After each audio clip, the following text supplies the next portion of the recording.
Avez-vous déjà ressenti cette sensation désagréable dans votre poitrine lorsque vous pensez à ce qui se passe réellement après votre dernier battement de cœur? Peut-être avez-vous passé d'innombrables nuits à repousser l'idée de la mort en espérant qu'elle ne soit pas aussi sombre que le monde nous la présente parfois. Si vous êtes dans l'âge d'or ou si vous vous occupez d'une personne âgée, vous avez peut-être vu des amis ou des membres de votre famille partir et le mystère de leur destination peut assombrir votre tranquillité. Mais que se passerait-il si cette transition que nous appelons mourir n'était pas une fin en soi? Et si c'était plutôt une porte vers un voyage si profond qu'il changerait notre façon de comprendre chaque souffle que nous prenons?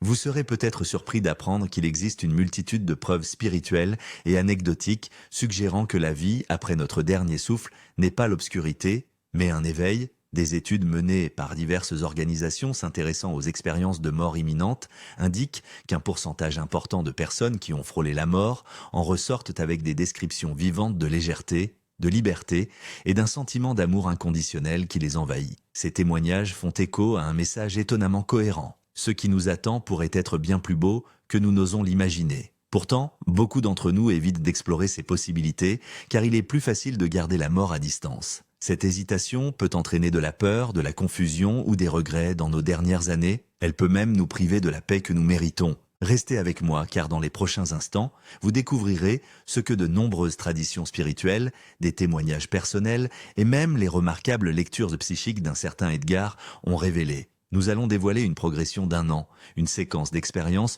que beaucoup croient que l'âme traverse après avoir quitté son enveloppe terrestre. Une fois que vous aurez compris à quel point ce processus est minutieusement orchestré, un sentiment de calme et de respect pourra remplacer toute crainte que vous pourriez ressentir. Cette connaissance peut changer votre vie ou celle d'un être cher en vous apportant du réconfort dans les moments de chagrin ou d'incertitude. Et si vous souhaitez approfondir vos connaissances spirituelles, pensez à vous abonner ou à nous suivre pour découvrir nos prochains contenus. Chaque nouvelle révélation peut être un pas vers une plus grande sérénité dans votre vie quotidienne. Pour vous aider à comprendre pourquoi tant de personnes ont trouvé l'espoir dans cette compréhension, explorons 5 étapes essentielles que l'âme peut traverser au cours de sa première année après la vie physique. Bien que le calendrier exact puisse varier, ces phases brossent un tableau vivant de la façon dont le voyage pourrait se dérouler. Au fur et à mesure que vous les découvrirez, vous comprendrez mieux pourquoi la mort n'est pas une impasse, mais une évolution de la conscience. À la fin, vous verrez qu'il y a bien plus à notre existence que ce que l'œil terrestre peut percevoir. Mais commençons par une question. Avez-vous déjà senti la présence d'un être cher après son décès? Peut-être avez-vous ressenti une soudaine sensation de chaleur ou rêvé de lui de manière si vivante que cela ressemblait davantage à des retrouvailles qu'à une simple imagination. Vous serez peut-être surpris de savoir à quel point cela est courant pendant les premières semaines qui suivent le décès d'un proche. Si vous trouvez cela fascinant, attendez de découvrir l'élargissement de la conscience dont font état de nombreuses âmes au cours des mois qui suivent. Voici les 5 étapes distinctes du voyage de l'âme au cours de la première année qui suit le dernier jour du corps sur Terre. Première étape, le moment de la transition et les premiers jours. Lorsque la mort physique survient, elle est souvent considérée comme un vide. Pourtant, d'innombrables expériences de mort imminente contredisent cette hypothèse. Au lieu de l'obscurité, beaucoup décrivent une sensation presque instantanée de soulagement et de légèreté. C'est comme si un poids énorme était retiré, ainsi que toute douleur, lutte ou maladie. Pour ceux d'entre vous qui s'inquiètent de perdre leur indépendance ou qui craignent d'être piégés dans un oubli sans fin,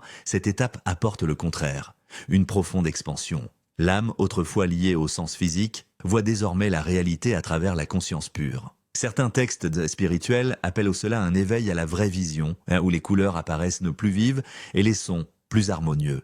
De nombreuses traditions font référence à ce qu'on appelle le cordon d'argent, un lien énergétique qui relie le corps et l'âme tout au long de la vie. À la mort, ce cordon se rompt, permettant à la conscience de s'élever au-delà des limites physiques. Cela peut être à la fois exaltant et déroutant. Imaginez-vous en train de vous réveiller dans un endroit familier mais aussi nouveau, où vous percevez le monde que vous avez laissé derrière vous tout en ressentant une douce attraction vers autre chose.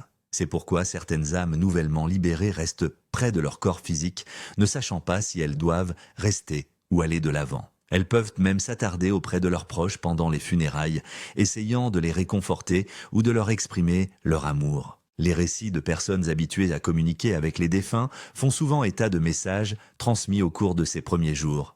Une odeur soudaine de parfum préféré ou la sensation distincte que quelqu'un est dans la pièce. Michael, un homme d'affaires décédé subitement à 58 ans, aurait tenté de consoler sa femme en deuil en lui murmurant à l'oreille pendant ses propres funérailles. Il a décrit cette confusion initiale comme un moment d'adaptation à un spectre plus large de l'existence. Beaucoup franchissent ce seuil sans difficulté, surtout s'ils ont cultivé une pratique spirituelle ou une croyance en une vie au-delà du monde matériel. D'autres résistent, s'accrochant à leurs attaches terrestres, mettant plus de temps à accepter que leur voyage se poursuit sur un autre plan. Au cours de ces premiers jours, un important processus de réflexion s'engage. Edgar, dans ses remarquables lectures, parle d'une revue de vie qui commence presque immédiatement après la mort, mais qui s'approfondit véritablement au fil des jours. Dans cette phase initiale, cependant, l'âme a tendance à osciller entre deux mondes. C'est souvent une période émotionnelle, remplie d'efforts pour entrer en contact avec les êtres chers, des efforts qui aboutissent parfois plus souvent qu'on ne le pense. Si vous ressentez une chaleur inattendue ou une présence persistante peu après le décès d'un être cher, il peut s'agir d'une tentative douce de sa part pour vous rassurer. La plus grande tragédie à ce stade n'est pas la fin d'une vie, mais l'incrédulité quant à la possibilité même d'une communication entre les plans.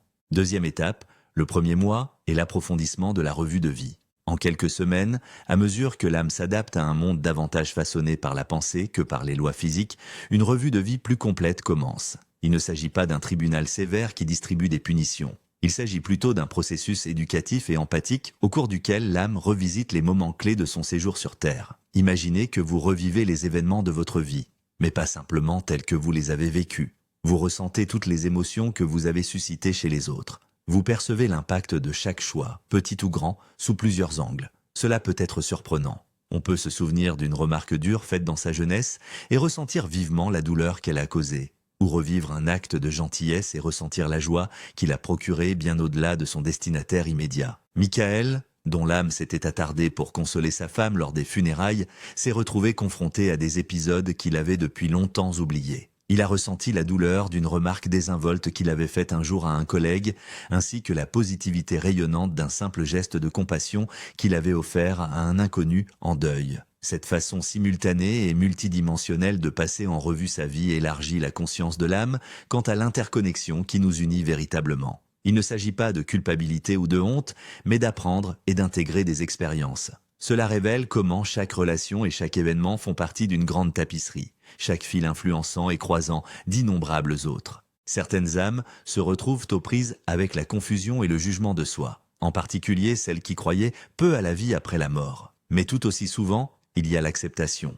Pour les personnes qui ont passé leurs dernières années à cultiver leur spiritualité ou leur curiosité d'esprit, cette revue peut être l'occasion de reconnaître la beauté et les leçons de leur incarnation. Elles apprécient même les chapitres difficiles de leur vie, les reconnaissant comme des catalyseurs qui ont façonné leur croissance et celle des autres. Certains médiums racontent l'histoire d'Elena, qui a perdu son mari de manière inattendue. Lors d'une séance quelques mois après son décès, il lui a fait savoir qu'il était resté à ses côtés pendant les premières semaines, émerveillé par sa résilience, et que cet amour l'avait aidé à traverser la complexité émotionnelle de cette revue de vie. Il a réalisé que les petits gestes de soutien qu'il lui avait témoignés pendant leur mariage avaient tissé un lien indestructible qu'il chérissait toujours de l'autre côté. Au cours du premier mois, de nombreuses âmes se sont également familiarisées avec leur nouvel état et peuvent envoyer des messages doux à ceux qui sont en deuil. Si vous avez déjà ressenti une vague soudaine de paix qui semblait incongrue dans votre chagrin, vous pouvez soupçonner qu'il s'agit d'un cadeau intentionnel. En effet, pour beaucoup de personnes qui ont perdu un être cher,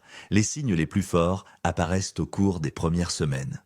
Une main posée sur l'épaule alors qu'il n'y a personne, un rêve si réaliste qu'il ressemble plus à une visite qu'à une invention de l'esprit. Ces expériences peuvent aider à apaiser la crainte que la mort mette fin à l'amour. La vérité, comme le suggèrent ces témoignages, est que l'amour perdure au-delà de toute frontière, physique ou autre. Troisième étape, du 2e au 4e mois, est le royaume de la reconnaissance. Au fur et à mesure que l'âme s'enfonce dans les mois suivants, que beaucoup décrivent comme la période du 2e au 4e mois, elle entre dans ce que certains enseignements mystiques appellent le royaume de la reconnaissance. On peut y voir une réunion de familles cosmiques, mais à une échelle bien plus grande que n'importe quel rassemblement terrestre. Les âmes convergent vers ce qu'on appelle parfois des groupes d'âmes, des collectifs de compagnons spirituels qui partagent des liens profonds et intemporels. Certains se sont peut-être incarnés avec vous dans cette vie sous la forme de parents, d'amis chers ou même de simples connaissances qui ont eu une influence profonde sur vous. D'autres ne sont peut-être pas apparus dans votre vie récente, mais vous les reconnaissez instantanément. Le mari d'Elena a raconté avoir rencontré des âmes qu'il n'avait jamais connues dans sa vie la plus récente, mais le sentiment de redécouverte a été immédiat et absolu. C'est comme se souvenir d'une langue oubliée que l'on parlait autrefois couramment. Cette étape est pleine de l'énergie du retour à la maison. Elle s'accompagne souvent d'une joie indescriptible, d'un sentiment d'appartenance irrésistible et de la prise de conscience que les liens entre les âmes transcendent une seule vie. Si vous avez perdu des êtres chers et que vous vous demandez si vous les reverrez un jour, cette phase est comme une assurance aimante qui fait écho à d'innombrables enseignements spirituels. Les relations ne cessent pas, elles se poursuivent dans de nouvelles dimensions. Au cours de cette période, la revue de vie de l'âme s'approfondit dans le contexte de tout son parcours karmique. Les leçons tirées de nombreuses vies peuvent commencer à converger, révélant une perspective plus globale sur les raisons pour lesquelles certains défis ou triomphes ont émergé dans votre existence récente. Des schémas qui semblaient aléatoires, une série de maladies, des conflits répétés, une rencontre fortuite et décisive, apparaissent désormais comme ayant un sens, s'inscrivant dans une mission plus large de croissance. En même temps, les préoccupations terrestres qui semblaient autrefois si importantes, la sécurité financière, le statut social, les rivalités mesquines, deviennent étonnamment insignifiantes. L'âme voit l'existence avec un regard plus large, comprenant comment chaque vie incarnée est un tremplin dans un continuum de conscience illimité. Le temps dans ce royaume semble malléable. Ce que nous appelons des moi peut être vécu par l'âme comme un seul et même présent intemporel, car le temps linéaire cède la place à la réalité fluide de l'existence basée sur la pensée. Pour les âmes qui arrivent avec des traumatismes non résolus, cette phase peut être marquée par une guérison profonde guidée par des aides spirituelles plus sages.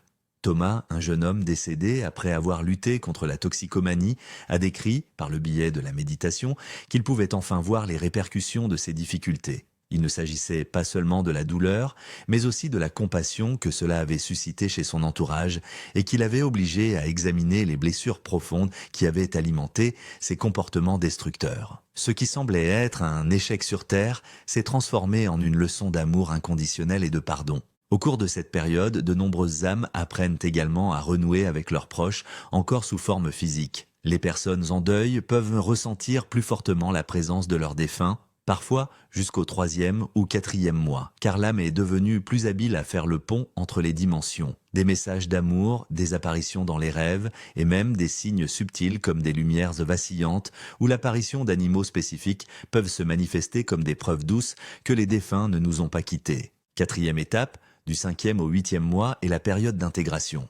Lorsque l'âme entre dans la 5e à la 8e phase, elle est prête pour ce que l'on appelle souvent la période d'intégration. À ce stade, l'âme s'est débarrassée d'une grande partie de sa confusion terrestre, a traversé les phases émotionnellement chargées de la revue de vie, a retrouvé sa famille spirituelle élargie et a commencé à comprendre le but plus large de sa récente incarnation. Vient ensuite l'assimilation plus profonde, la sagesse acquise lors des étapes précédentes s'installe dans le tissu même de l'âme. Il s'agit moins de mémoriser des faits que d'opérer une transformation vibratoire. C'est comme la différence entre écouter un cours sur la compassion et devenir soi-même compatissant. La nouvelle clarté de l'âme dépasse le domaine personnel pour atteindre la conscience cosmique. Elle se reconnaît comme faisant partie d'une tapisserie de conscience finement tissée, où chaque âme, chaque atome et chaque dimension co-créent un univers vivant au motif en constante évolution. Pour les personnes âgées qui ont vécu une longue vie physique, cette notion peut être incroyablement libératrice.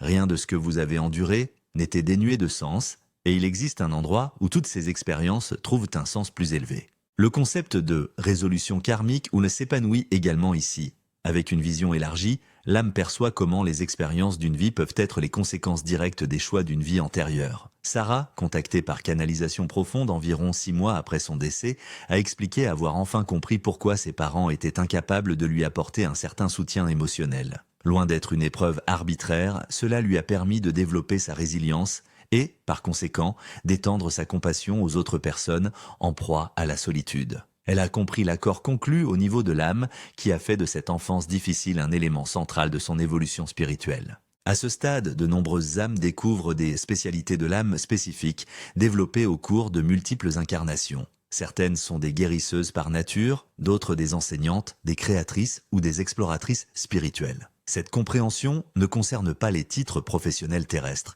mais des qualités innées, affinées au cours de plusieurs vies. Cette idée trouve un écho chez ceux d'entre nous qui sont encore dans un corps physique, en particulier les personnes âgées qui réfléchissent à leur carrière, leurs talents et leurs passions. Tout ce que vous avez accompli ou tenté peut indiquer des dons spirituels plus profonds.